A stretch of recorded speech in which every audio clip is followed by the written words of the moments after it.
Dosa besar yang ke-8 yang ditulis oleh Al-Imam Az-Zahabi adalah aklu malil yatimi zulman, memakan harta anak yatim dengan zalim. Anak yatim adalah anak yang bapak dia meninggal dunia. Seorang kanak-kanak yang belum baligh, yang bapak dia meninggal dunia, ayah dia meninggal dunia, dikatakan sebagai yatim. Jika dia telah dewasa, seperti sebagian dari tuan-tuan dan puan-puan yang ayahnya telah meninggal dunia, maka tuan-tuan dan puan-puan sudah tidak lagi dinamakan sebagai anak yatim, meskipun kesedihan kita sama dengan kanak-kanak itu. Dia sedih, kita pun sedih, kesedihan sama, tapi kita dah dewasa, dah baligh, maka tidak lagi dinamakan sebagai anak yatim. Anak yatim dalam Islam boleh ataupun layak ataupun berhak memiliki harta. Dari mana dia boleh dapat harta? Yang pertama, dia boleh mendapatkan harta dari apa yang diwariskan oleh ayah dia. Jika ayah dia ada duit, kemudian mati, maka dia menjadi salah seorang ahli waris, dia layak untuk mendapatkan harta itu. Maka ia dinamakan sebagai harta anak yatim. Yang kedua, anak yatim boleh mendapatkan harta dari sedekah, hadiah, pemberian dari sesiapa sahaja. Ada orang jumpa anak yatim, dia berikan 10 ringgit. Ada yang transfer 30 ringgit, ada yang transfer 100, 500 ringgit. Itu adalah harta anak yatim. Ada juga harta anak yatim sebab kanak-kanak tersebut meskipun dia belum lagi balik, dia pandai mencari duit. Dia pergi ke pasar malam, dia cakap, "Pakcik, saya boleh bantu ke tak?" "Boleh, nanti pakcik bayar. Sehari awak saya bayar 5 ringgit." Dia kerja rajin, ditambah dapat 10 ringgit. Setiap hari dapat 10 ringgit. Itu harta anak yatim. Banyak jalan yang kanak-kanak tersebut boleh mendapatkan harta, banyak jalan yang dia boleh mendapatkan duit, banyak jalan yang dia boleh mendapatkan keuntungan untuk dirinya sendiri. Ini apa yang dia dapatkan, apa yang ada pada dia, dari jalan-jalan tadi dinamakan sebagai malul yatim, harta anak yatim. Dan Allah Subhanahu wa taala larang kita untuk mengambil harta milik orang lain, terlebih lagi jika orang lain tersebut adalah anak yatim. Jika mengambil harta orang lain, boleh jadi orang tersebut boleh melawan, boleh menuntut, boleh menjerit, berteriak, tapi ini anak yatim. Dia teriak pun siapa yang boleh bantu, siapa yang boleh mendengar jeritan dia. Allah Subhanahu wa taala berfirman, "Innal ladzina ya'kuluna amwalal yatama zulman." Orang yang memakan harta anak yatim secara zalim, innama ya'kuluna fi butunihim nara. Mereka memakan di dalam perut mereka api neraka.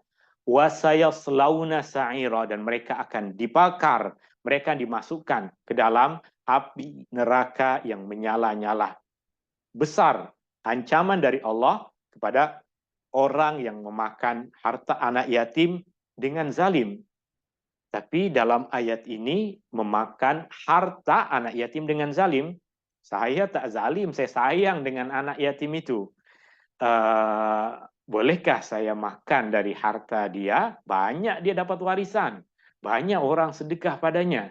Saya tak zalim dengan dia. Setiap hari saya cium dia, setiap hari saya belai kepala dia, setiap hari saya bawa berikan nasi lemak kepada dia. Saya tak zalim. Boleh ke tak saya gunakan duit dia untuk bayar kredit kereta saya, untuk beli rumah, untuk beli barangan keperluan harian rumah tangga saya, untuk memberikan nafkah kepada istri saya, sebab saya tak zalim.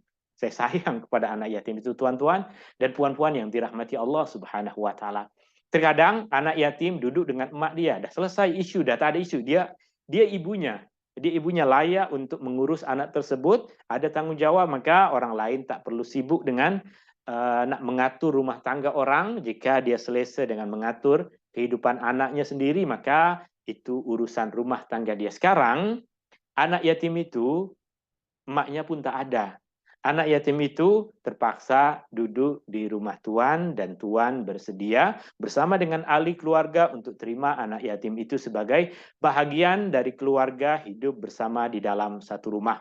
Anak yatim itu bukan anak dari keturunan orang jauh, dia masih saudara mara kepada kita, ibu bapaknya yang kaya raya itu mati dalam kemalangan, maka harta yang ada diwariskan kepada anak yatim itu. Sekarang kita dapat dapat harta yang banyak. Tidak, itu harta dia. Itu harta anak yatim yang Allah suruh kita untuk pelihara dan berikan kepadanya pada masa ketika dia sudah dewasa, ketika dia sudah matang, ketika dia sudah boleh mengembangkan dan menjaga hartanya. Wabtalul yatama hatta idza balagun nikaha fa in anastum minhum rusydan fadfa'u ilaihim amwalahum. Dan ujilah anak yatim itu jika mereka telah dewasa, telah sampai kepada usia yang boleh menikah dan mereka sudah ada kematangan, maka pulangkan hartanya kepadanya. Tuan-tuan dan puan-puan yang dirahmati Allah Subhanahu wa taala, tahu dalam keadaan kita sekarang banyak orang-orang yang memiliki hati yang mulia untuk mereka menyediakan rumah anak yatim. Mana anak yatim yang susah, mereka akan terima di rumah tersebut, dan orang-orang pun percaya dengan rumah anak yatim ini, maka banyak yang memberikan sumbangan, banyak yang memberikan duit zakat, banyak yang memberikan sedekah untuk keperluan anak-anak yatim itu. Tentunya ketika mereka bersedekah, tujuan mereka adalah untuk anak-anak yatim, maka apa yang disedekahkan itu akan menjadi harta anak yatim.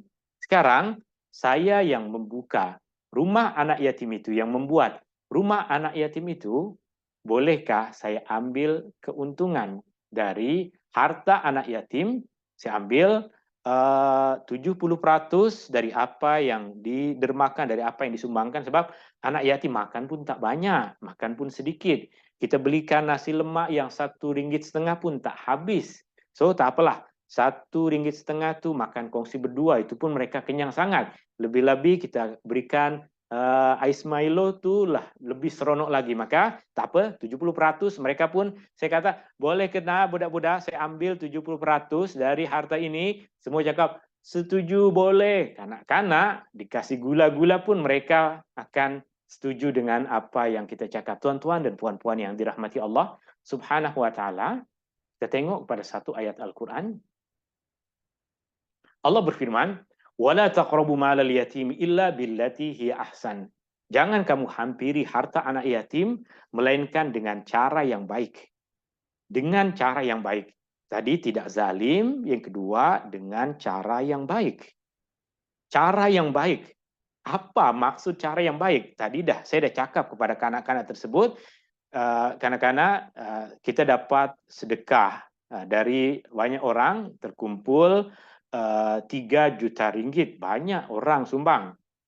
Boleh kita Pak Ci ambil 80%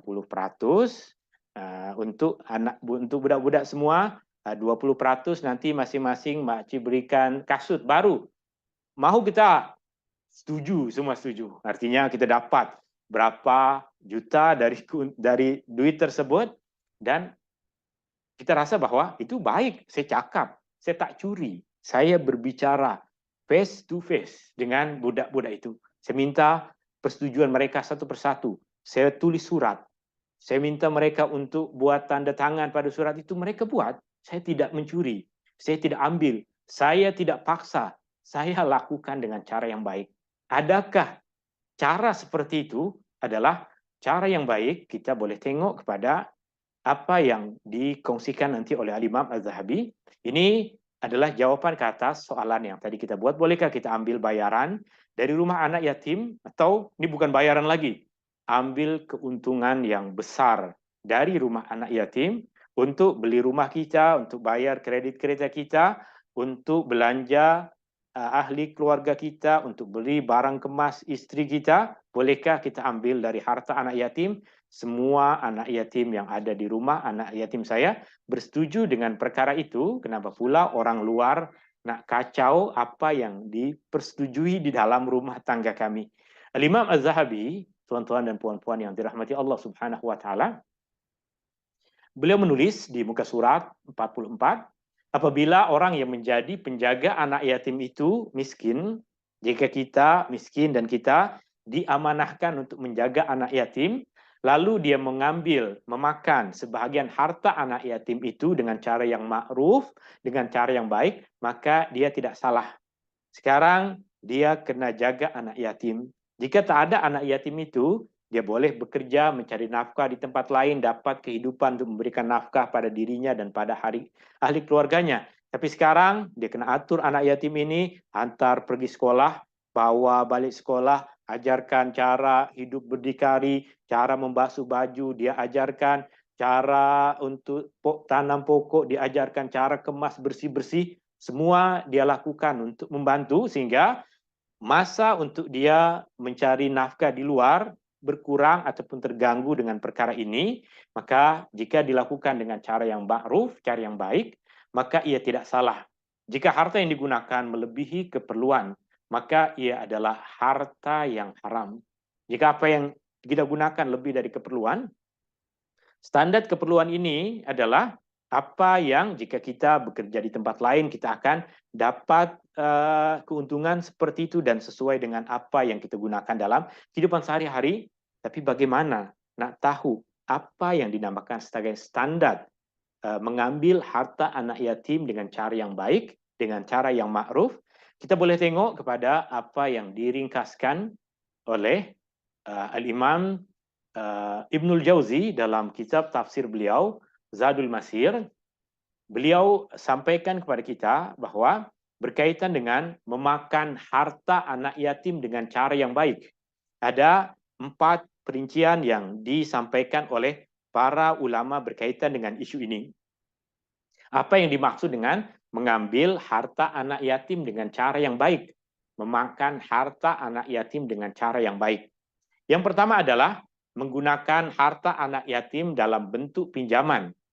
Artinya, setengah kesulitan ekonomi sekarang, ada anak yatim di bawah penjagaan saya, dia ada duit, maka saya pinjam dulu sementara duit tersebut, saya gunakan untuk keperluan saya, dan ini adalah hutang yang wajib dibayar. Ini adalah hutang yang wajib dibayar. Ini artinya bentuk pertama yang dinamakan sebagai memakan harta anak yatim dengan cara yang baik. Kita ambil apa yang kita perlukan, kemudian kita tulis, dan kita berkewajiban untuk membayarnya ketika dia sudah sampai kepada usia dewasa. Masa dia dah balik, maka kita dah wajib untuk memulangkan harta tersebut, atau kita boleh memulangkan harta itu meskipun dia belum balik. Yang kedua adalah memakan sesuai dengan hajat tanpa berlebihan. Tanpa berlebihan maksudnya adalah standar kita dengan standar anak yatim itu akan jadi sama. Jika kita perlu makan, anak yatim pun perlu makan. Dia makan nasi lemak yang 2,5 ringgit, kita pun makan yang sama, nasi lemak 2,5 ringgit.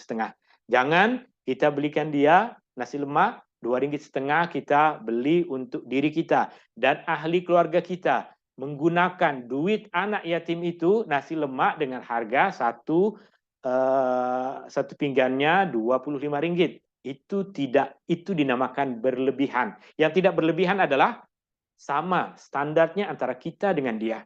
Jika kita gunakan duit anak yatim untuk membayar keperluan rumah, maka itulah yang digunakan oleh anak yatim. Jika anak yatim tersebut perlukan tempat tidur, maka standar tempat tidur dia dengan apa yang kita gunakan sama, baru dinamakan sebagai tidak berlebihan. Jika kita ambil lebih besar dari apa yang dia dapatkan, maka itu dinamakan berlebihan. Ini kefahaman yang kedua dari memakan harta anak yatim dengan cara yang baik. Yang ketiga, mengambil upah sesuai dengan khidmat yang dilakukan. Dan ini yang jawaban utama ke atas soalan tadi, bolehkah kita mendapatkan bayaran dari rumah anak yatim? Ada yang bekerja untuk memasak di rumah anak yatim, dia layak untuk mendapatkan bayaran dari sebahagian harta sumbangan yang diberikan kepada anak yatim itu sebagai apa? Sebagai bayaran ke atas dia bekerja, sebagai bayaran ke atas khidmat yang dia lakukan. Jika bayarannya menzalimi anak yatim, contohnya, selalunya yang tukang masak nih, di mana-mana tempat bayarannya hanya 3.000 ringgit. Apa? Saya sebab ini anak yatim, maka bayaran saya ambil setiap bulan 30.000 ringgit. 30.000 ringgit diambil dari bayaran hanya untuk memasak pagi dan petang, pagi, petang, pagi, petang. Sebab yang pagi akan dimakan untuk pagi dan tengah hari, yang petang beza lagi. Bayaran tidak sesuai dengan khidmat yang kita berikan adalah mengambil harta anak yatim dengan zalim. Tapi jika ikut kepada standar yang biasa, orang yang bekerja di kedai makan itu pun bayarannya sama seperti ini. Orang yang kerja di menjual makanan di sekolah pun bayarannya sama seperti ini. Maka inilah standar gaji untuk orang yang bekerja pada bentuk khidmat seperti itu, maka ia tidak zalim.